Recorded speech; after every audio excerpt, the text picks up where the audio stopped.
Ang gabing tinawag akong kasambahay ng sarili kong anak, sa sarili kong bahay, sa harap pa ng mga mayamang kamag-anak nila. Ang kahihiyang iyon, ang hiya na iyon, muntik na akong patayin. Sa loob ng maraming taon, ginampanan ko ang papel ng ilaw ng tahanan.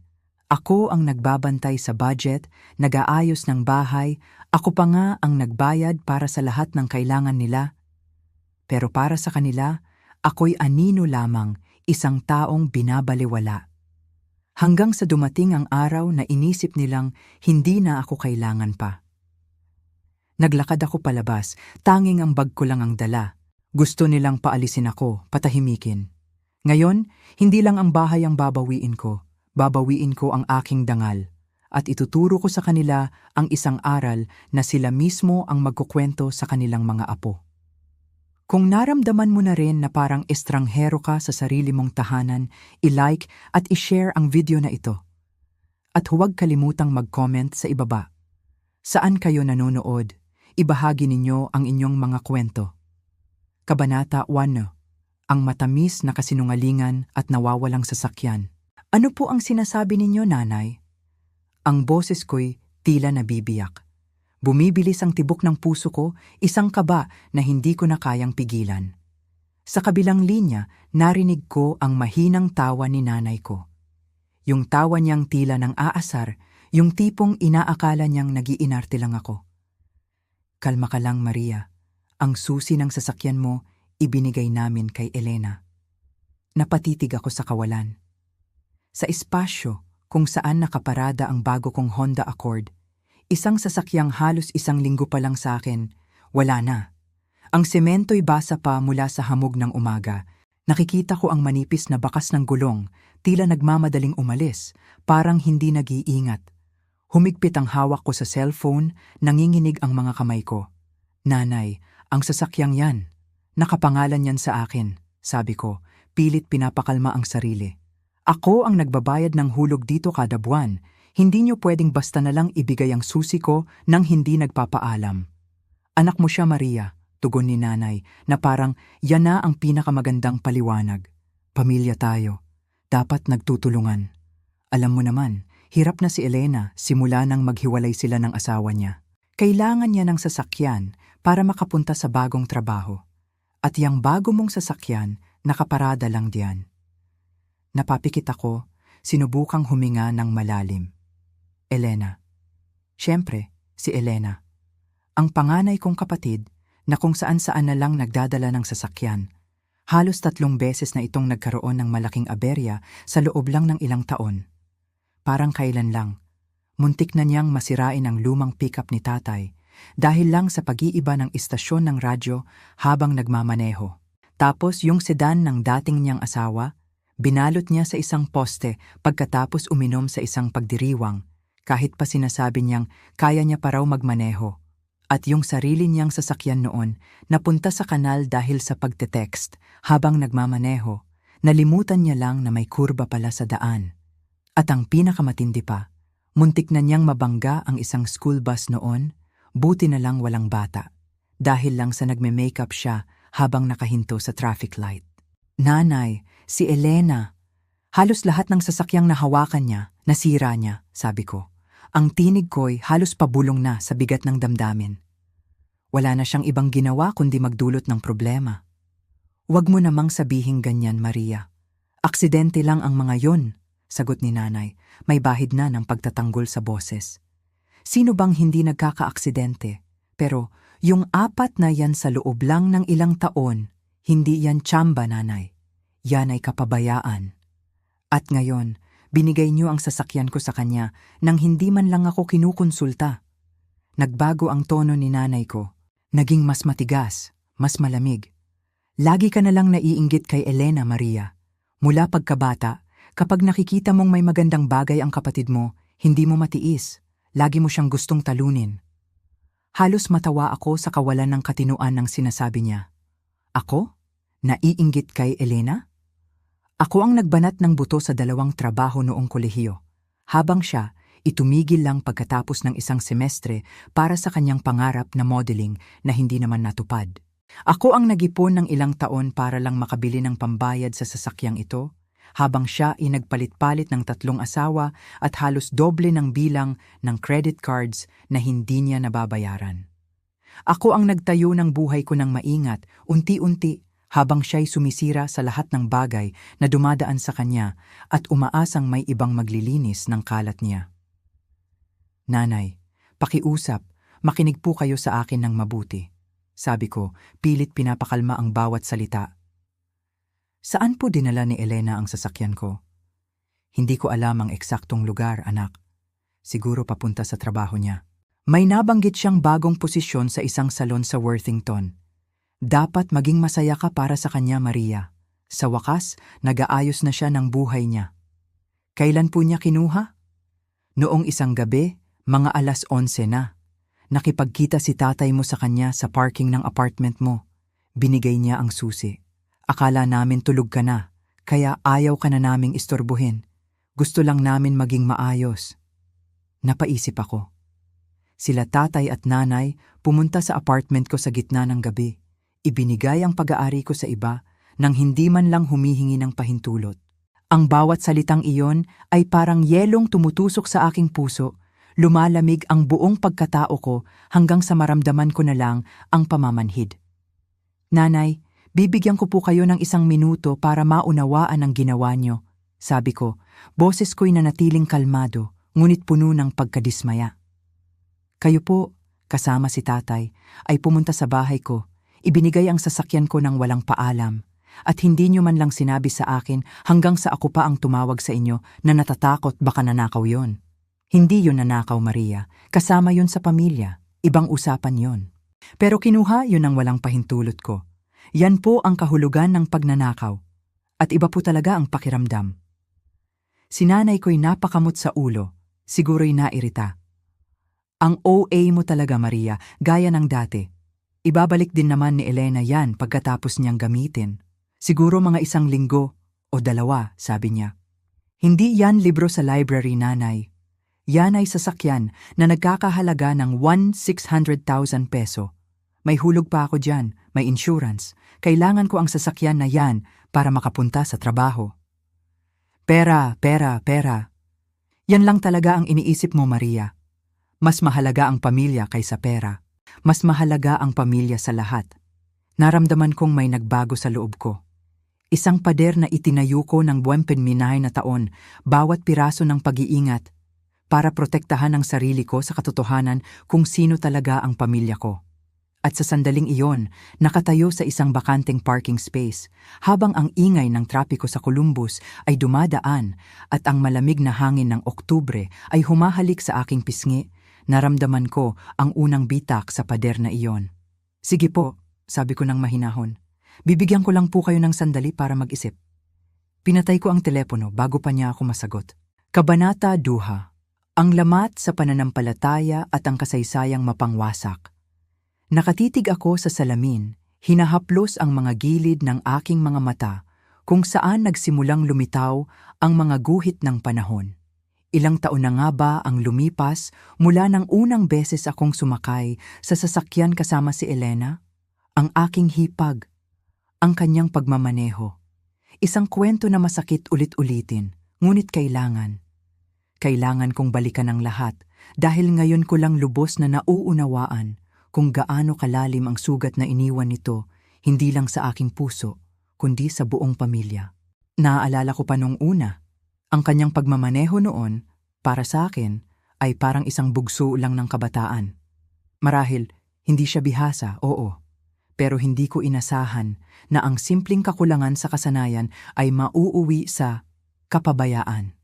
At hindi lang basta kapabayaan, kundi isang uri ng pagwawalang bahala sa sariling buhay at sa buhay ng iba. Unang beses na naaksidente siya, medyo maliit lang naman. Isang tamaan sa likuran ng kabilang sasakyan. Nagkatinginan kami, ako at ang aking ina. Ay, nagkamali lang siguro si Elena, sabi ni nanay. Lagi niyang pinagtatakpan si Elena, palagi. Kahit na alam niyang hindi tama. Naisip ko noon, siguro nga, nagkamali lang. Pero ang mga sumunod na pangyayari, nagsimula na akong magduda. May mga pagkakataon na parang hindi na siya nakatutok sa daan. Nakikita ko ang kanyang mga mata na lumilipad kung saan-saan. Minsan, hinahanap niya ang kanyang cellphone. Sandali lang, may importante lang akong iti-text, sabi niya noon habang bumabagtas kami sa EDSA. Napakapit ako ng mahigpit sa hawakan. Ang isip ko, puro paano kung, napakaraming paano kung. At ang pinakakinatatakutan ko, ang pagmamaneho niya matapos uminom. Nakita ko siya minsan, mga ilang bote na ng alak ang nainom niya sa isang handaan. Hinayaan ko na lang siya noon, nagkunwari akong tulog sa backseat. Hindi ko kaya. Hindi ko kaya ang isiping baka sakaling magkaroon ng hindi magandang mangyari. Hindi ko kaya ang tingnan ng aking ina, nakasama rin namin, sa mga mata nito matapos ang isang aksidente dahil sa kapabayaan ni Elena. Dumating sa punto na ang mga aksidente ay hindi na lang basta maliit na gasgas. Malaki na. Nasira ang mga sasakyan. May mga nasaktan. Hindi ko na matandaan kung ilan na ba ang nabangga namin. Ilang poste na ang natamaan. Ilang mga sasakyan na ang napalitan dahil sa paulit-ulit na insidente. Nariskuhan ako noong minsan, nagmamaneho siya pauwi mula sa isang party sa Makati. Hating gabi na. Alam kong nakainom na naman siya. Nang huminto kami sa isang traffic light, bumaba ako. Kinuha ko ang susi. Elena, sabi ko, mahinahon hanggat kaya ko. Ako na ang magmamaneho pauwi. Tiningnan niya ako, may kirot sa kanyang mga mata. Ikaw? Bakit? Natatakot ka ba sa akin, Maria? Hindi naman sa ganon, sagot ko. Pero, delikado na, Elena. Kailangan nating mag-ingat. Bigla siyang tumawa. Isang tawa na walang saya. Maria, ang hilig mo talagang mag-isip ng kung ano-ano. Puro ka lang takot. Takot ka siguro na mas magaling ako sa'yo sa pagmamaneho. Natahimik ako, ang salitang iyon. Takot? Hindi. Hindi iyon ang nararamdaman ko. Ang nararamdaman ko ay pagkabahala. Pagkabahala sa kapakanan niya. Sa kapakanan ng lahat. Hindi ako natatakot, Elena, sabi ko. Nag-aalala lang ako para sa ating lahat. Nakuha ko ang susi. Umalis na ako. Habang naglalakad ako palayo, narinig ko siyang bumulong. Selos lang yan. Selos ka lang talaga sa akin. Napatigil ako. Selos? Ang tingin ko sa sarili ko ay hindi selos. Ito ay pagkabahala na nauwi sa pagkadismaya. Pagkadismaya sa paulit-ulit na pagpapabaya. At ang pinakamasakit, ang paratang na yon mula sa aking ina noong mga panahong iyon. Maria, bakit mo ba pinaplastik si Elena? Tanong ni nanay minsan, habang nag-aayos kami ng mga gamit sa bahay. Lagi mo na lang siyang pinapagalitan. Ano ba, naiinggit ka ba sa kanya? Naiinggit? Sa isang tao na paulit-ulit na isinasadlak ang sarili sa panganib? Sa isang tao na tila walang pakialam sa mga patakaran? Sa isang tao na ang pagmamaneho ay isang patuloy na banta sa mga tao sa paligid? Hindi, nanay. Hindi iyon selos. Ang nararamdaman ko noon ay mas malalim pa. Ito ay isang uri ng pagkalito. Bakit hindi niya nakikita ang panganib? Bakit hindi niya maintindihan ang mga implikasyon ng kanyang ginagawa? At higit sa lahat, bakit parang walang pakialam ang mga taong dapat sana ay nakakakita rin nito? Habang tumatagal, mas lalong lumalalim ang agwat. Ang mga salitang selos na binitiwan ni Elena at ang mga tanong ni nanay ay parang maliliit na lamat. Mga lamat na unti-unting dumadami sa aming pinagsasaluhang pader ng pamilya. Hindi ko na maalala ang eksaktong petsa, pero ang araw na iyon ay malinaw pa rin sa aking isipan. Ang araw na kinumpirma ng aking ama ang aking mga pangamba. Isang hapon, pag-uwi ko mula sa trabaho, nakita ko si tatay na nakaupo sa sala, tahimik. May hawak siyang isang maliit na sobre. Binuksan niya ito. May mga litrato sa loob. Mga litrato ng mga nabangga naming sasakyan. Mga litrato ng mga papeles ng pulis. At isang resibo, malaki ang halaga. Ang bayarin sa pagpapaayos ng isa sa mga sasakyan na nabangga ni Elena. Nasa humigit kumulang 80,000 Philippine pesos ang halaga noon. Isang malaking halaga na noon pa man ay naging pabigat na sa bulsa ng aming pamilya. Maria, sabi ni tatay, mababa ang kanyang boses. Alam ko na ang lahat. Nakikita ko rin ang mga ginagawa ni Elena. At alam mo, hindi ako natutuwa. Tumulo ang aking mga luha. Sa wakas, may nakakakita rin. Pero, dagdag ni tatay, ang problema, hindi ko alam kung paano ko siya tutulungan. Alam mo ba, ilang beses ko na siyang kinausap? Ilang beses ko na siyang pinagsabihan? Wala. Parang hangin lang ang mga salita ko sa kanya. Naiintindihan ko. Ang bawat aksidente, ang bawat pagmamaneho ng nakainom, ang bawat pagte-text habang nasa kalsada, para itong mga maliliit na bato. Bato na paulit-ulit na ibinabato sa pader ng aming tiwala. At ngayon, ang pader na iyon, may malalaking bitak na. Mga bitak na hindi basta-basta magagamot. Ang mga bitak na ito, hindi lang ito pisikal na pinsala sa sasakyan. Ito ay mga lamat sa aming pagtitiwala. Sa aking pagtitiwala sa aking ina. Sa aking pagtitiwala kay Elena. At higit sa lahat, sa aking pagtitiwala sa kakayahan ng aking pamilya na malampasan ang mga problemang ito ng magkakasama. Ang kasaysayang ito ng kapabayaan, ito na ang nagsimulang sumira sa aming pinagsamahan. At ako, si Maria, ang saksi sa lahat ng ito. Ang saksi sa unti-unting pagguho ng aming mga pangarap. Kabanata 3, ang desisyong matatag, pagtugon sa batas para sa kasagutan. Nakatayo ako sa gitna ng sala, hawak ang telepono. Ang bawat hibla ng aking pagkatao ay nagpupumiglas. Sa isang banda, ang aking ina, ang aking dugo. Sa kabilang banda, ang walang humpay na pagpapabaya ni Elena, ang aking hipag. Ang mga salitang selos na binato niya noon, ang mga tanong ni nanay, ang mga aksidenteng paulit-ulit, ang lahat ng ito ay bumalik sa aking isipan, parang mga alon na walang tigil sa paghampas. Ang pader na sinasabi ko kanina, parang nagigiba na talaga ito.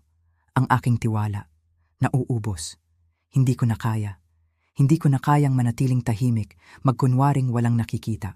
Ang perang pinaghirapan ko, ang sasakyan na regalo ko sa sarili ko dahil sa mga taon ng pagpupunyagi ay tila naging laruan na lang sa mga kamay ni Elena. At masakit isipin na ang aking ina, ang nagbigay buhay sa akin, ay tila bulag sa katotohanan. Napakagatlabi ako. Kailangan kong gumawa ng desisyon. Isang desisyon na hindi madali, ngunit kailangan para sa aking sariling kapayapaan. At para na rin sa kinabukasan ng pamilya namin, kung mayroon pa mang natitira. Humugot ako ng malalim na hininga. Hinawakan ko ang mga numero sa aking telepono. Mga numerong hindi ko akalain na tatawagan ko sa ganitong sitwasyon. Ngunit kailangan kong hanapin ang tamang tulong. Sino po ang nais nilang makausap? Isang formal na boses ang sumagot. Gusto ko po sanang makausap si Officer Bradley, sabi ko. Pinipilit na patatagin ang aking boses. Taga-radyo po siya, hindi ba? Opo, kasalukuyang narito po si Officer Bradley. Maaari ko po bang malaman ang inyong pangalan at ang inyong asunto? Ako po si Maria Reyes. Mayroon po akong problema sa aking sasakyan at sa aking hipag. Ilang sandali pa ng paghihintay, ang mga salitang hipag at sasakyan ay parang maliliit na tinik sa aking lalamunan. Pakiramdam ko parang kinakanta ko ang isang malungkot na awitin. Hello, this is Officer Bradley, sabi ng isang lalaki. Ang kanyang boses ay kalmado, profesional. Magandang araw po, Officer Bradley. Ako po si Maria Reyes. Nagsimula na akong magsalita. Ang mga salita ay tila kusang lumalabas, dala ng emosyong matagal ko nang kinikimkim. Nagkakaroon po ako ng problema sa aking sasakyan. Ito po ay aking pagmamay-ari. Binili ko po ito gamit ang aking pinaghirapan.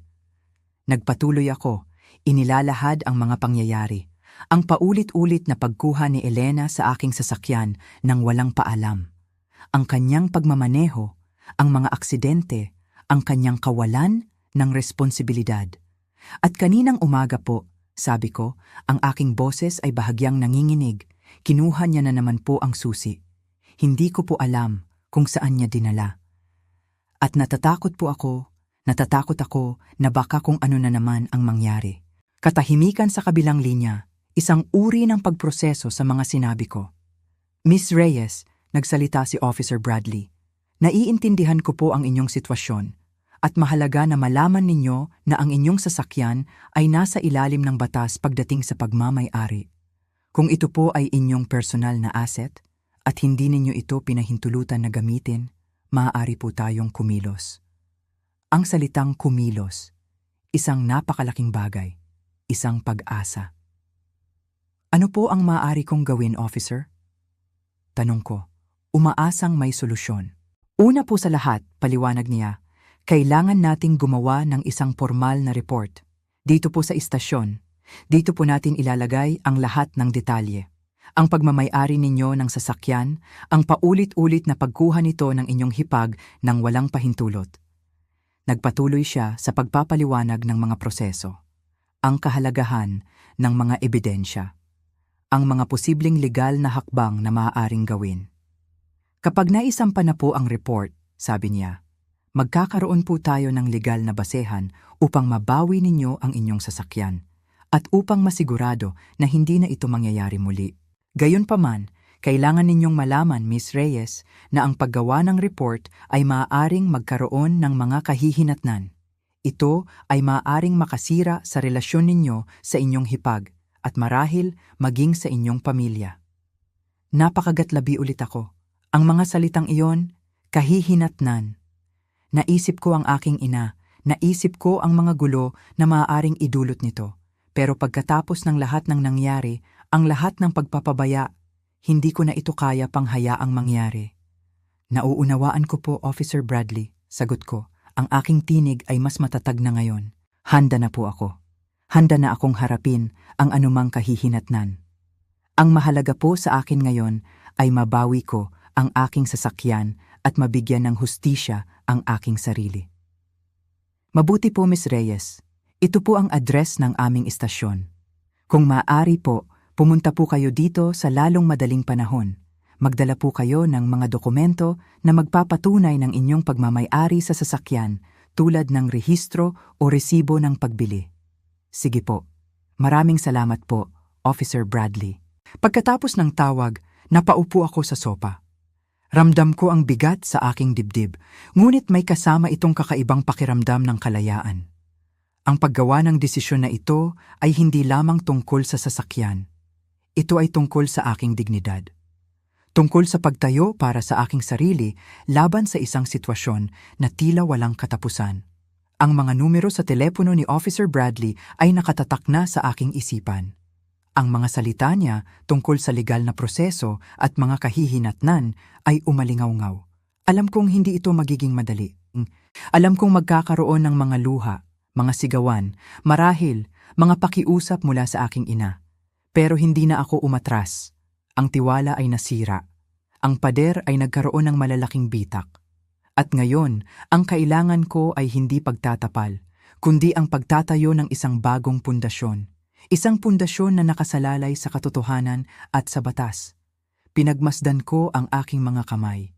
Malakas at may kakayahang magtrabaho. Gumastos. At ngayon, may kakayahan ding ipaglaban ang kung ano ang tama. Kung ang sasakyang ito ay naging simbolo ng aking kalayaan at pagsisikap, hindi ko ito hahayaang maging simbolo ng kapabayaan at pagmamalabis ng iba. Ito na ang simula ng aking paghahanap ng kasagutan sa pamamagitan ng batas. Dahil kung minsan, iyon na lang ang natitirang daan. Kabanata 4. Ang hayag na pag-amin at ang bagong ebidensya. Narito ako ngayon sa opisina ng pulisya. Ang mga ilaw ay maliwanag, ngunit ang aking pakiramdam ay may bahid ng kalungkutan. Habang nagbibigay ako ng mga detalye kay Officer Bradley, ang modelo ng aking sasakyan, ang plaka nito, ang mga paulit-ulit na pangyayari, nakaramdam ako ng pagod. Pagod sa patuloy na pag-iisip kung paano haharapin ang lahat ng ito. Pero kasabay noon, isang kakaibang kapayapaan ang gumagapang sa aking dibdib. Ang desisyon ay nagawa na. Ang mga hakbang ay nasimulan na. Habang naglalakad ako palabas ng istasyon, hawak pa rin ang mga papel na ibinigay sa akin ni Officer Bradley. Nagkatinginan kami ng aking telepono. Parang may humihila sa aking kamay, gusto nitong suriin kung may mga bagong mensahe. At naroon nga, isang text mula kay Elena. Binuksan ko ito. Ang mga salita ay tila tumalon mula sa screen, bawat letra ay may bigat ng kawalang galang. Hi Maria, yung kotse mo, pinapahiram ko lang muna ha? Saglit lang, mga 1 linggo siguro. Babalik ko rin agad. Huwag ka na mag-alala masyado. Huwag na mag-alala masyado. Napakagatlabi ako. Ang mga salitang iyon. Para bang sinasabi niya na ang aking mga pag-aalala ay walang basehan. Na ang kanyang pagkuha sa aking sasakyan, ang aking pinaghirapan, ay isang bagay na dapat ko lang hayaan. Walang paalam, walang permiso. At ang haba ng panahon, 1 linggo. Ano ang akala niya? Na ang sasakyang ito ay isang laruan na pwede niyang ipahiram at ibalik kahit kailan niya gusto. Napailing ako. Hindi ito pagpapahiram. Hindi ito saglit lang. Ito ay pagkuha ng walang pahintulot. At ang paggamit ng salitang mabibigyan na ng kasagutan na sinabi ni Officer Bradley. Ang aking pag-aalala, ang aking legal na aksyon. Ito ang naging dahilan para sa kanya na mas bigyan pa ng kulay ang kanyang ginawa. Ilang sandali pa, nagpadala ulit siya ng mensahe. Oh, sige na. Huwag ka na magwala. Pabalik ko na. Kaso, may kailangan pa akong puntahan sa probinsya. Mga 1 linggo talaga. Magiging okay lang yan. Napabuntong hininga ako. Ang kanyang pagkawalang pakialam. Ang kanyang pagiging kampante na para bang normal lang ang lahat. Ito ang pinakamasakit. Hindi ang pagkuha sa sasakyan, kundi ang kawalan niya ng paggalang sa akin, sa aking pagmamay-ari at sa aking damdamin. Ngunit habang tinitingnan ko ang mga mensaheng iyon, isang kakaibang bagay ang nangyari sa aking kalooban. Ang pagod at galit na nararamdaman ko ay unti-unting napalitan ng isang uri ng kalinawan. Ang pag-amin na ito ni Elena, ito na pala ang hinahanap ko. Parang may maliliit na piraso ng puzzle na biglang nagkatugma, ang pagkuha niya sa susi. Ang pagmamaneho ng walang pahintulot. Ang kanyang mahabang paghiram. Lahat ng ito ay naging malinaw. Ito ay hindi simpleng pagpapahiram. Ito ay isang paglabag. Naisip ko si Officer Bradley, ang kanyang mga salita tungkol sa report at legal na hakbang. Ang mensaheng ito ni Elena ay magiging pinakamalakas kong ebidensya. Ang kanyang pag-amin na, pinapahiram ko lang muna ha? Saglit lang. Mga 1 linggo siguro. Ito ay nagpapatunay na alam niyang hindi niya ito dapat ginagawa ng walang pahintulot. At ang pagbanggit niya sa 1 linggo ay nagpapakita ng intensyon na gamitin ang sasakyan sa mas matagal na panahon. Naisip ko ang mga posibleng hakbang, ang pag-flag sa sasakyan bilang stolen o for recovery. Ito ay mas mabilis na proseso kaysa sa inaakala ko. At lahat ng ito ay dahil sa kanyang sariling pag-amin. Ang kanyang kawalan ng pag-iingat sa paggamit ng teknolohiya. Ang kanyang pagiging kampante na hindi niya ako mapapagalit. Napangiti ako. Hindi isang masayang ngiti, kundi isang ngiti na puno ng katarungan. Sa wakas, ang mga bagay ay nagsisimulang umayon sa tamang lugar. Ang aking desisyon na lumapit sa pulisya ay hindi mali. Ito ay tama. At ang mga mensaheng ito ni Elena ang magiging susi upang mapatunayan ito. Pakiramdam ko, parang nabunutan ako ng tinik. Ang bigat na dati kong nararamdaman, ang pag-aalala, ang pagkadismaya ay unti-unting naglalaho. Pinalitan ito ng isang malinaw na landas. Alam ko na kung ano ang susunod na gagawin. Bumalik ako sa aking telepono at nag-type ako ng isang maikling mensahe kay Officer Bradley. Officer, Maria Reyes po ito. Meron po akong karagdagang ebidensya. Ang aking hipag, si Elena, ay nag-text sa akin. Inaamin niya na pinapahiram niya ang aking sasakyan at hindi niya ito ibabalik agad. Nais niyo po bang makita ang screenshot? Ilang sandali pa, dumating ang kanyang tugon. Oo, Miss Reyes, napakahalaga niyan. Ipadala po ninyo kaagad. Malaki ang maitutulong niyan sa ating proseso. Kung maaari, bumalik po kayo dito mamayang hapon. Oo, tama. Ang mga salitang pinapahiram, saglit lang, 1 linggo, lahat ng ito ay mahalaga. Ang pagkadismaya na nararamdaman ko kanina, ang sakit ng pakiramdam na tila hindi ako pinahahalagahan, ay napalitan ng isang uri ng determinasyon. Ang desisyon na ito na ginawa ko sa gitna ng pagkalito at takot ay napatunayan na ngayon. Hindi ito nag-iisa, mayroon na itong ebidensya. Sa kauna-unahang pagkakataon sa mahabang panahon, naramdaman ko na ako ang may kontrol. Hindi ang aking hipag, hindi ang aking ina. Ako, ang aking mga desisyon, ang aking mga aksyon. Ang sasakyang iyon, ang aking pinaghirapan, ay hindi lang basta isang sasakyan. Ito ay simbolo ng aking kalayaan, ng aking kakayahan, ng aking pagsisikap. At hindi ko hahayaang ito ay makuha at paglaruan ng kung sino man, kahit pa ito ay ang sarili kong hipag at ang kawalan ng suporta ng aking ina. Ang mga mensaheng iyon ay parang mga susi na nagbukas ng pinto patungo sa tamang landas. Landas na pinoprotektahan ng batas. At sa wakas, pakiramdam ko ay nasa tamang daan na ako. Kabanata 5. Ang mahirap na tawag at ang malinaw na babala. Hindi pa man ako tuluyang nakakabangon mula sa aking mga iniisip, ang telepono ko ay muling tumunog. Si Elena. Tinitigan ko ang pangalan niya sa screen. May bahid ng kaba, ngunit mas nangingibabaw ang determinasyon. Alam kong darating ang tawag na ito. At handa na ako. Sinagot ko ito. Hello? Ang aking boses ay kalmado. Hindi ko ipinapakita ang anumit na panginginig na nararamdaman ko sa loob. Maria! Ano ba ang ginawa mo? Ang boses ni Elena ay puno ng galit. Tila umuusok sa inis. Hindi niya kayang paniwalaan. Ang kanyang pag-aakalang hindi ako gagawa ng anumang hakbang ay malinaw na nabasag.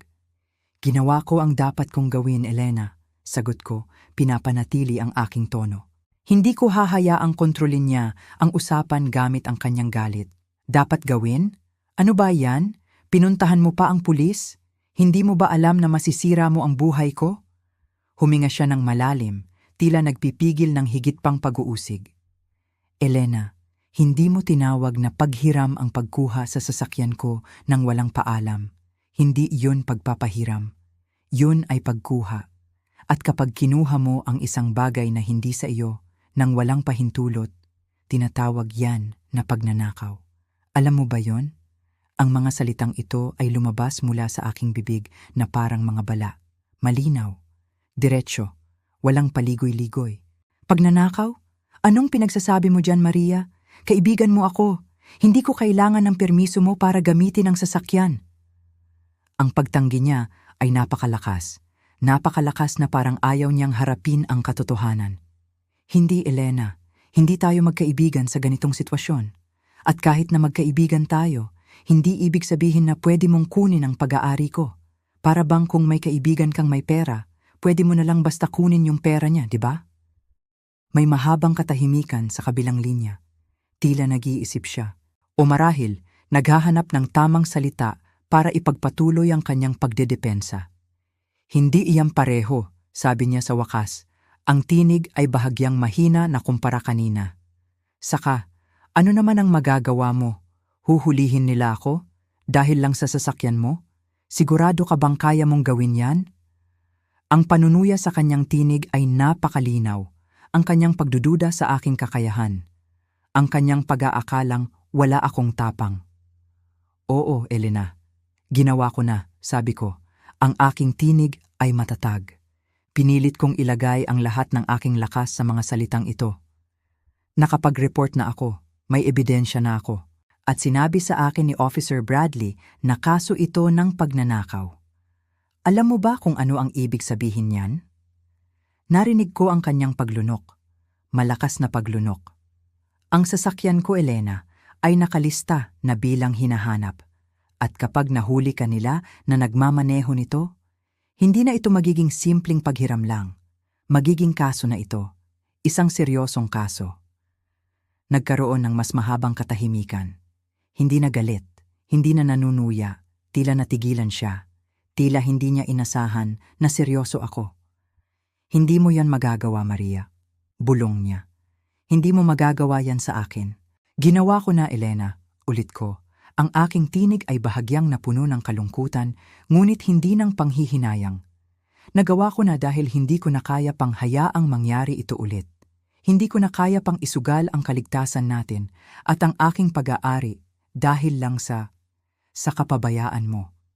Pero nanay, alam ko tungkol kay nanay, sabi ko, pinutol siya. At kakausapin ko siya. Pero ang desisyong ito, Elena, ay para sa akin. Para sa akin at para sa aking kapayapaan. Sinubukan niyang ulitin ang kanyang argumento. Ang pagiging kaibigan, ang pagiging hipag, ang kanyang kawalan ng pera. Ngunit hindi na ako nakinig. Narinig ko ang lahat ng ito dati. Narinig ko na ang lahat ng kanyang mga dahilan. Ngayon, ang kailangan ko lang ay ang pagpapatupad ng tamang proseso. Mag-ingat ka, Elena. Sabi ko, ang aking tinig ay bumalik sa pagiging mahinahon, ngunit may diin. Sundin mo ang sinabi ni Officer Bradley. Kapag tinawagan ka nila, sagutin mo ang tawag. At ibigay mo ang sasakyan, hindi mo ito mapipigilan. Ang desisyon ay nagawa na. Bago pa man siya makasagot o makapagsalita pa ng kahit ano, binaba ko na ang telepono. Ramdam ko ang pagod sa aking mga kalamnan. Ang emosyonal na pakikipaglaban na ito ay nakakapagod. Ngunit sa bawat paghinga ko, nararamdaman ko ang paglaya. Ang paglaya mula sa takot. Ang paglaya mula sa pag-aalala na baka kung ano na naman ang mangyari. Ang tawag na ito, na kinatatakutan ko, ay nagbigay sa akin ng higit na katatagan. Nakita ko sa mga mata ni Elena ang pagkabigla, ang pagtataka, ang marahil isang bahid ng takot. At iyon ang kailangan ko. Kailangan niyang maintindihan na may mga linya na hindi dapat tawirin. Ang sasakyang iyon na naging sanhi ng napakaraming sakit ng ulo ay malapit nang mabalik sa akin. At ang prosesong ito ang magiging simula ng paghilom. Kahit pa ang mga lamat na naiwan sa aming relasyon ay maaaring mahirap nang ayusin. Nakatingin ako sa labas ng bintana. Ang papalubog na araw ay nagpinta ng kulay kahel sa kalangitan. Parang isang bagong simula. Isang simula na ipinaglaban ko. Kabanata X. Pagharap sa kahihinatnan, ang sasakyang lubhang nasira. Ang pagtanggap ko ng tawag mula sa awtoridad ay hindi ko inaasahan na magiging ganito kaaga. Pero alam ko na. Alam ko na ang posibleng mangyari matapos ang lahat. Hiniling ni Officer Bradley na makipagkita ako sa kanya sa isang partikular na lugar. Isang parking lot. Pero hindi ito ang parking lot na madalas kong puntahan. Ito ay isang lugar na tila matagal nang nakalimutan.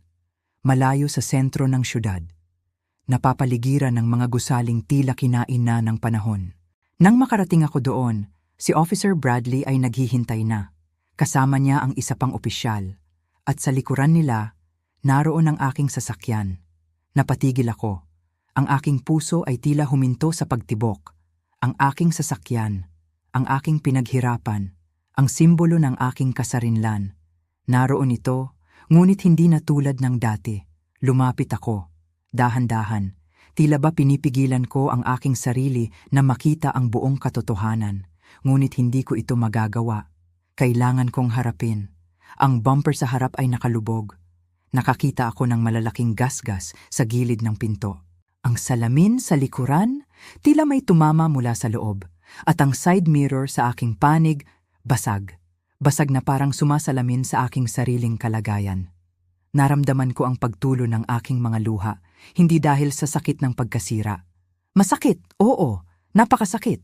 Pero ang mas masakit ay ang pagkaunawa na ang lahat ng ito ay resulta ng kawalan ng paggalang. Kawalan ng paggalang sa akin, sa aking pag-aari, sa aking mga hangganan. Miss Reyes, sabi ni Officer Bradley, ang kanyang tinig ay banayad. Ito na po ang sasakyan ninyo. Mukhang matindi nga ang naging paggamit dito. Napatango na lang ako. Ano pa ang masasabi ko? Nakita ko na. Ang mga salita ni Elena na pinapahiram ko lang muna ay parang walang kabuluhan ngayon. Ang kanyang pag-amin na may kasamang pagwawalang bahala ay tila ipininta sa bawat gasgas at bawat basag na bahagi ng aking sasakyan. Habang pinag-uusapan namin ang mga legal na proseso, ang mga susunod na hakbang, ang pagpapaayos, ang lahat ng gastos na kaakibat nito, isang boses ang aking narinig. Maria? Tumingala ako. Si Monica. Nandito siya. Hindi ko alam kung paano niya nalaman pero narito siya. Nakangiti siya ngunit may bahid ng pangamba sa kanyang mga mata. Monica, anong ginagawa mo rito? Ang sabi ko. Ang aking tinig ay nanginginig. Nabalitaan ko ang nangyari sa'yo. Alam kong mahirap ito, kaya gusto kitang makita, sagot niya. Lumapit siya at hinawakan ang aking braso. Ang simpleng paghawak na iyon ay nagbigay sa akin ng kakaibang ginhawa. Isang ginhawang hindi ko naramdaman mula sa aking sariling pamilya nitong mga nakaraang araw. Tiningnan niya ang sasakyan. Ang kanyang mukha ay nagpakita ng pagkadismaya. Grabe Maria, sinira talaga nila. Oo, sagot ko, sinira nila. Nagpatuloy si Officer Bradley sa kanyang paliwanag, ngunit ang atensyon ko ay nasa pagitan niya at ni Monica. Si Monica, na kahit hindi ko kadugo, ay nagpakita ng mas malaking malasakit at pag-unawa kaysa sa ilan sa aking mga kamag-anak. Siya ang kaibigan na hindi nagkulang sa suporta. Ang kaibigan na nandyan hindi para manghusga, kundi para tumulong. Huwag kang mag-alala, Maria, sabi ni Monica. Tutulungan kita, kahit sa pagpapaayos nito. Alam kong mahalaga sa'yo yan, ang mga salitang iyon. Tutulungan kita. Tumagos iyon sa aking puso. Hindi dahil sa pera ang pinag-uusapan, kundi dahil sa pagpapakita ng malasakit. Pagpapakita ng tunay na kaibigan. Isang bagay na napakabihira sa aking karanasan, lalo na sa loob ng aking sariling pamilya. Habang palayo na kami ni Monica, naiwan sa aking isipan ang imahe ng aking sasakyan. Ang mga sira nito ay hindi lamang pinsala sa bakal at salamin. Ito ay mga sugat din sa aking tiwala. Mga sugat na iniwan ng kapabayaan at kawalan ng respeto. Ngunit sa kabila ng lahat ng ito, may isang bagay na malinaw. Ang pagkakaroon ni Monica sa aking tabi ay nagbibigay sa akin ng lakas. Ang kanyang suporta ay isang paalala na hindi ako nag-iisa. At ang mga sirang ito, kahit masakit, ay naging simula ng aking pagbangon. Simula ng pagtuklas sa tunay na halaga ng mga taong nagmamalasakit. At sa pagkilala kung sino ang tunay na kaibigan. Kabanata 7. Ang pambubunto ng sisihin ng aking ina at ang pagkasira ng tiwala. Pagkatapos ng lahat ng nangyari sa parking lot, ng pagkakita sa aking sasakyan na nasira, ng pagtanggap ng suporta mula kay Monica. Akala ko, iyon na ang pinakamabigat. Akala ko, tapos na ang lahat ng pagsubok. Ngunit hindi pa pala. Dahil ang tawag na iyon mula sa aking ina ang nagdala sa akin sa panibagong antas ng sakit. Tumunog ang telepono ko. Nakita ko ang pangalan niya, si Nanay. Humugot ako ng malalim na hininga bago ko ito sinagot. Hindi ko alam kung ano ang maririnig ko, ngunit alam kong hindi ito magiging madali. Maria! Ang kanyang tinig ay puno ng luha. Umiiyak siya. Hindi malungkot na iyak. Iyak na puno ng galit, puno ng paninisi. Nay, sabi ko, pinipilit na panatilihin ang kalmadong tono. Ano ba ang ginawa mo, anak? Bakit mo ginawa yan sa pamilya natin? Humahagulgol na siya ngayon. Sinira mo. Sinira mo ang lahat. Hinawakan ko ang aking dibdib. Sinira ko? Ako? Ang aking mga salita ay lumabas ng hindi ko napipigilan. Nay, ako ang nanira? O siya ang nanira sa lahat ng ito? Huwag mong pag-usapan ng ganyan si Elena. Aksidente lang ang nangyari sa sasakyan mo. Bakit mo pinapalaki? Bakit mo pinuntahan ang pulis? Ang salitang aksidente, ang salitang pinapalaki. Naririnig ko na ang mga katulad na salita noon pa man, mula sa kanya, mula sa aking ama. Ngunit ngayon, mula sa aking ina, nakasama ng iyak, tila mas tumatagos ang sakit. Nay, hindi po yun aksidente. Sabi ko, ang aking tinig ay nagsimulang umangat. Naramdaman ko ang pagkainis na unti-unting nagiging galit. Hindi aksidente ang pagkuha sa sasakyan ko nang walang paalam. Hindi aksidente ang pagmamaneho na walang pakundangan. Hindi aksidente ang paulit-ulit na kapabayaan. Pero anak, kaibigan niya. Kaibigan? Sumingit ako. Hindi po siya kaibigan, Nay. Siya po ang hipag ko. At kung kaibigan niya ako, dapat ay hindi niya ginawa yon. Masyado ka lang nag-iinit, Maria. Masyadong matigas ang ulo mo. Hindi ka marunong umunawa. Kaunti lang naman ang sira ng sasakyan, pwede naman yang ayusin. Pero ikaw ang gumawa ng malaking gulo. Ang mga salitang iyon, ang pag-iisip na ako ang gumagawa ng gulo.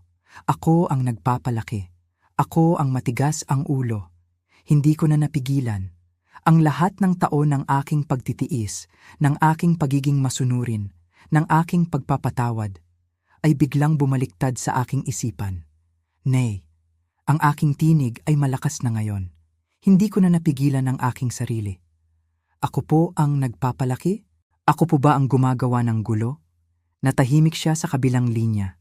Tila nagulat sa biglaang pagbabago ng aking tono. Bakit, Nay?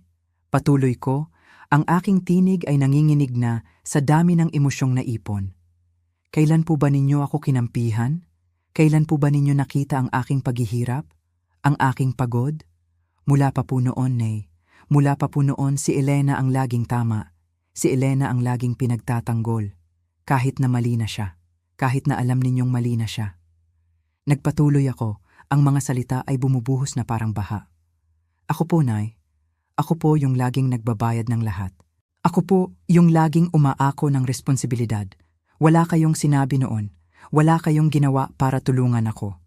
Ngayon lang po ako gumawa ng desisyon para sa sarili ko, para sa aking pag-aari, para sa aking karapatan, at ako pa ang lumalabas na masama.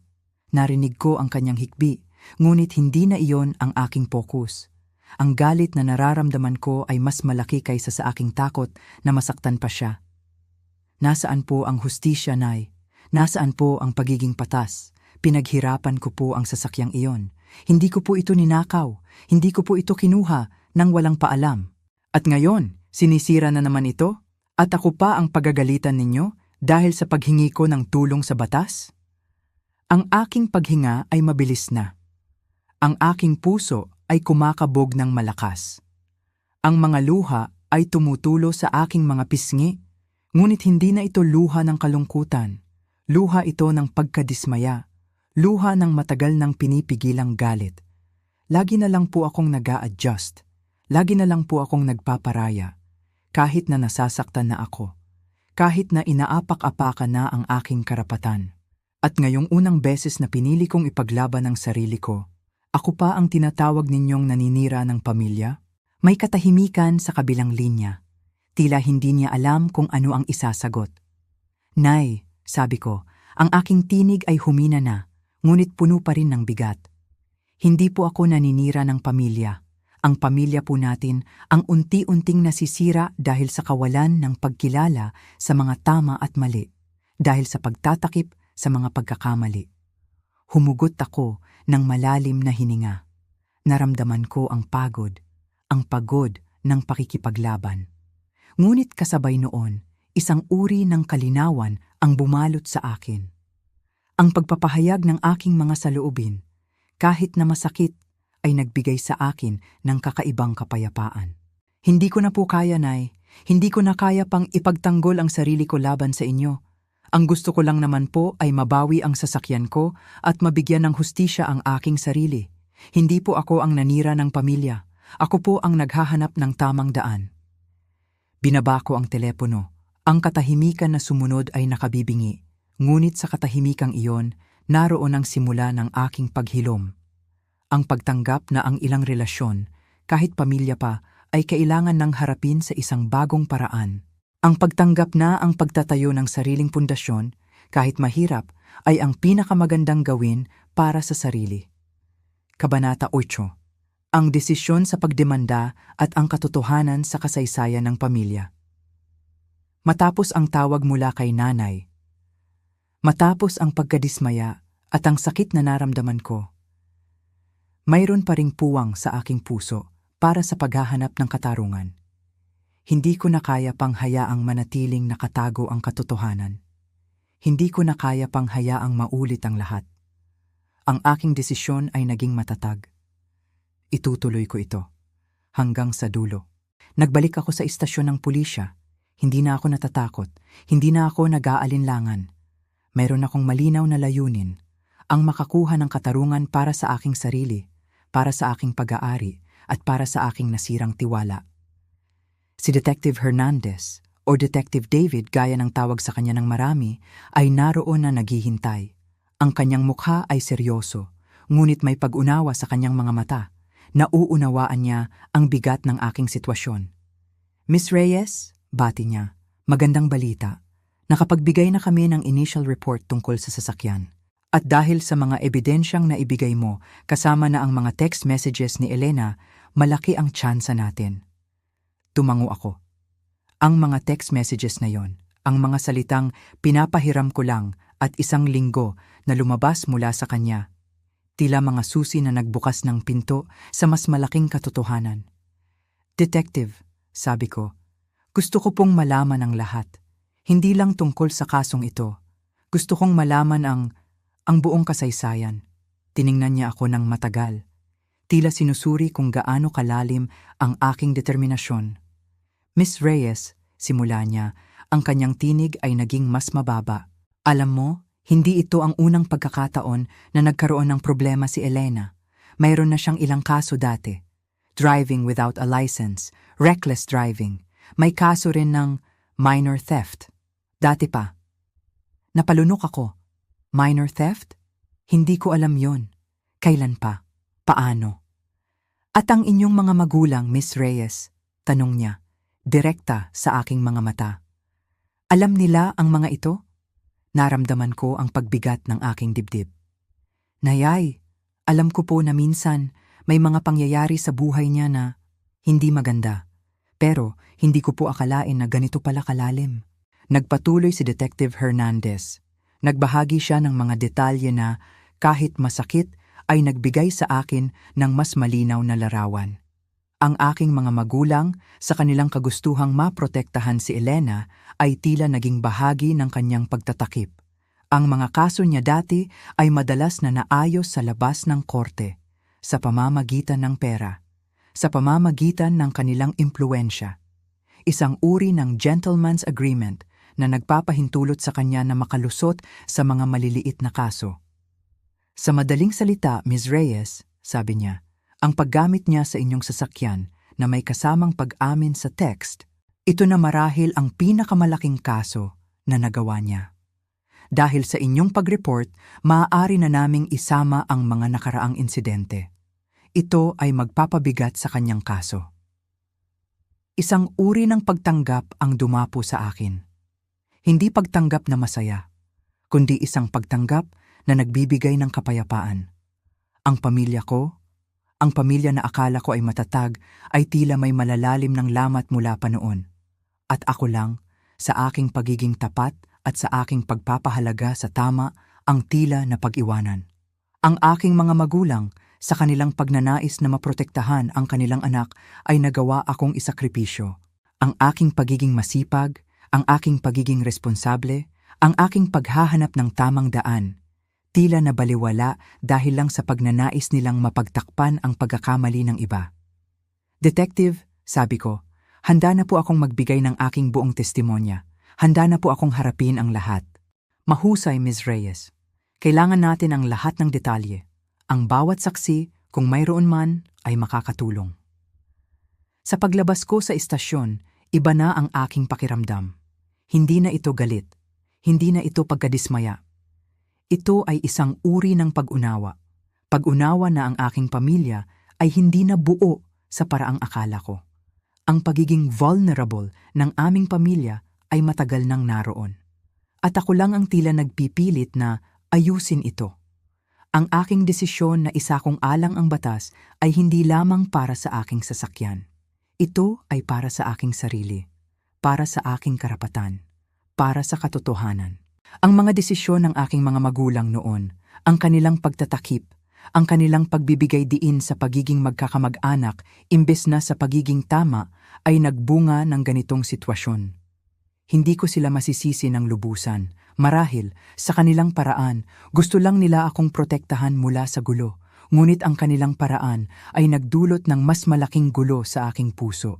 Ngayon, alam ko na, ang aking pakikipaglaban ay hindi lang laban kay Elena. Ito ay laban din sa mga nakasanayang sistema sa aking pamilya, ang sistema ng pagtatakip, ang sistema ng pagwawalang bahala sa tama, Ang aking sasakyan ay isang maliit na bahagi lamang ng lahat ng ito. Ang tunay na laban ay ang pagbawi ng aking sariling pagkakakilanlan, ang pagkilala sa aking halaga, at ang pagtayo para sa kung ano ang nararapat. Hahayaan ko na ang batas ang magdesisyon, at sa proseso, hahayaan ko na rin ang aking sarili na gumaling.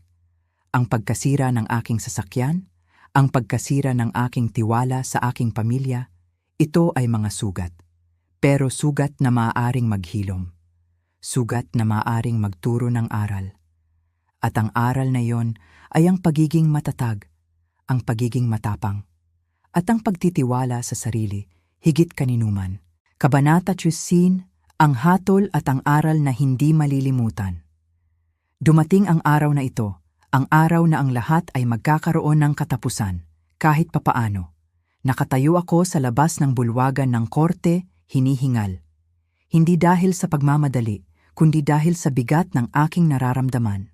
Kasama ko si Monica, ang aking tapat na kaibigan na naging sandalan ko sa mga panahong ito. Siya ang nagbibigay sa akin ng lakas. Pumasok kami sa loob. Ang silid ay puno ng mga tao. Tila hindi ko kakilala ang karamihan. Ngunit nakita ko sila, nakaupo sa isang sulok. Ang aking mga magulang, tahimik sila. Ang kanilang mga mukha ay puno ng pagkabigla. Tila hindi nila inaasahan na aabot sa ganito ang lahat. Ang kanilang mga mata ay naghahanap, tila hindi maintindihan kung paano nawalan ng kontrol ang sitwasyon. Sa gitna ng silid, nakaupo sa mataas na upuan, naroon ang hukom. Seryoso ang kanyang mukha. Ang bawat salita na kanyang bibigkasin ay magiging ang hatol. Nasa harapan ng hukom si Elena. Hindi na siya ang Elena na kilala ko. Hindi na siya ang babaeng puno ng kayabangan. Ngayon, siya ay nakayuko. Ang kanyang balikat ay nanginginig.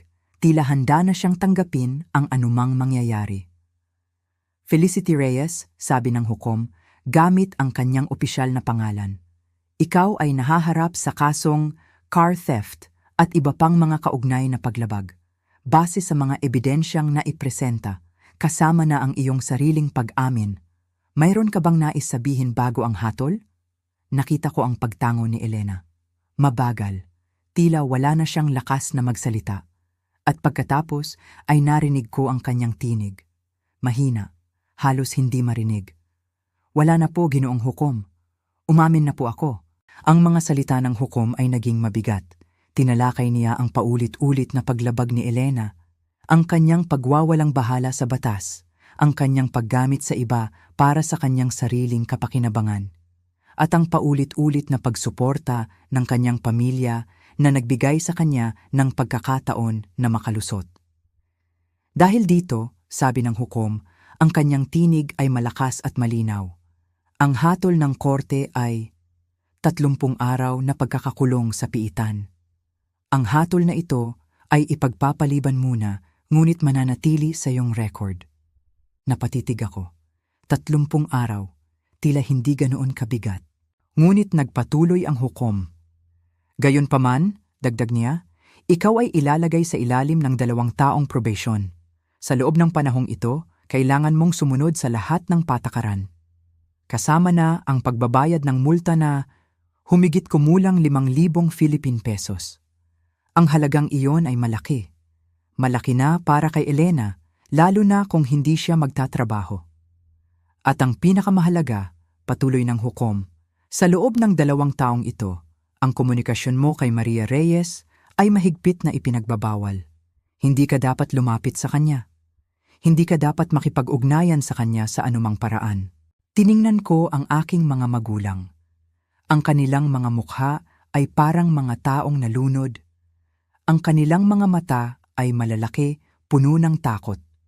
Ang kanilang pamilyang inakala nilang kontrolado nila, ay biglang naglaho sa kanilang mga kamay. Ang kanilang pagkabigla ay hindi mapapantayan. Ang kanilang mga bulong na hindi ko narinig ngunit aking naramdaman ay nagsasabi ng, "Hindi namin akalain na aabot dito." Tumayo si Elena. Ang kanyang pagtayo ay mahina, ngunit may kakaibang tapang na hindi ko pa nakikita. Tila may natutunan siya sa mga araw na ito. May aral na siya. Isang aral na hindi niya kailanman natutunan mula sa aking mga magulang. Nang matapos ang lahat, tumayo na ako. Kasama si Monica. Naglakad kami palabas ng bulwagan. Sa aking paglakad, nakita ko ang aking mga magulang. Hindi sila lumapit. Hindi sila nagsalita. Ang pagitan sa amin ay tila mas malaki pa kaysa sa dati. Ang mga salita ko sa kanila dati, ang aking pagpapahayag ng aking mga damdamin, ay tila hindi na mahalaga ngayon. Ang kanilang reaksyon ay nagpapakita ng pagkabigla, ng pagkalito, at marahil, ng pagsisisi. Nang makalabas kami ng gusali, huminga ako ng malalim. Ang hangin sa labas ay tila mas malinis, mas sariwa. Ang bigat sa aking dibdib ay unti-unting nawawala. Ang hatol na ito, hindi ito perpekto. Ngunit ito ay isang panimula ng pagbabago, isang panimula ng pagkilala sa tama at mali. Tapos na, sabi ni Monica, ang kanyang tinig ay puno ng ginhawa. Oo, sagot ko, tapos na. Ngunit alam ko na ang lahat ay hindi pa tapos. Ang aral ay natutunan. Ngunit ang daan patungo sa paghilom ay mahaba pa.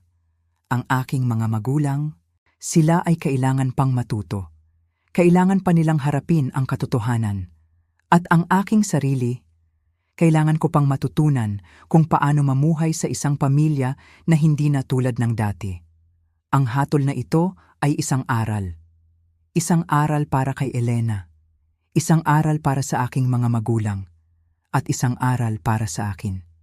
Isang aral na kung minsan, ang pinakamamabigat na laban ay ang laban para sa katarungan. At ang pinakamalaking gantimpala ay ang kapayapaan na kasama ng pagharap sa katotohanan. Ang pagkakaroon ng tunay na kaibigan tulad ni Monica ay nagpapatunay na hindi ako nag-iisa sa aking paglalakbay na ito. Ang mga sugat ay maghihilom. At sa bawat paghilom, mas magiging matatag ako. Kabanata 10. Ang bagong simula, kalayaan at ang tunay na pagkilala sa sarili. Ang araw na iyon sa korte ay parang pagtatapos ng isang mahabang kabanata. Ngunit ngayon, sa paglubog ng araw, nararamdaman ko ang simula ng bago.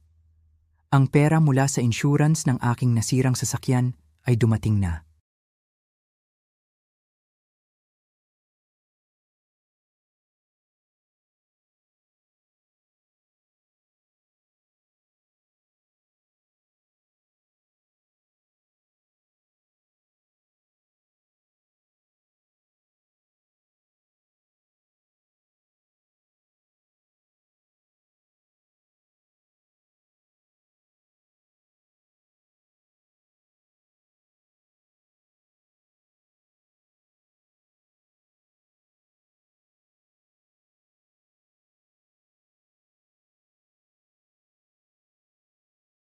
Isang pagkilala na kailangan kong umasa sa aking sarili, sa aking lakas.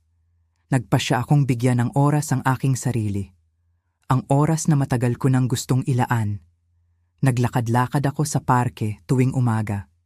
Nilalanghap ang sariwang hangin, nag-eehersisyo. Ang aking katawan na noon ay pagod at mabigat ay unti-unting lumalakas.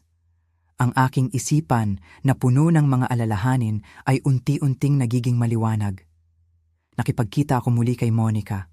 Ang aming mga pag-uusap ay naging mas malalim. Hindi na lang tungkol sa mga problema. Tungkol na sa mga pangarap. Tungkol sa mga plano. At sa isa sa mga pag-uusap na yon, nabanggit niya si Ramon. Maria, sabi niya, may kislap sa kanyang mga mata. Nakilala ko si Thomas. Kaibigan siya ng kapatid ko. Mukhang mabait siya. At mukhang interesado siya sa'yo. Nag-alinlangan ako sa una. Pagkatapos ng lahat ng nangyari, ang aking pagod sa mga relasyon na puno ng panlilinlang. Ngunit si Monica, bilang aking tapat na kaibigan, ay nanindigan. Bigyan mo lang ng pagkakataon, Maria. Hindi lahat ng tao ay tulad ni Elena. At kaya, nagpasya akong subukan. Nakipagkita kami ni Ramon. Isang simpleng hapunan. Hindi ito kasing dramatiko ng mga nakaraang relasyon ko. Walang mga kasinungalingan. Walang mga pagtatakip. Si Ramon ay tapat, maalalahanin. At higit sa lahat, iginagalang niya ang aking mga hangganan. Habang ako ay unti-unting nakakabangon, alam ko na si Elena ay nahihirapan.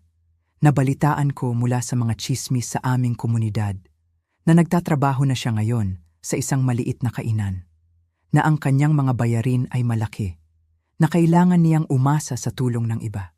Isang malungkot na katotohanan, ngunit ito ang bunga ng kanyang mga pagpipilian. Ang kanyang pag-amin sa korte ay nagbigay sa kanya ng hatol, ngunit ang kanyang pang-araw-araw na buhay ang nagtuturo sa kanya ng mas matinding aral. Ang aral ng pagdepende.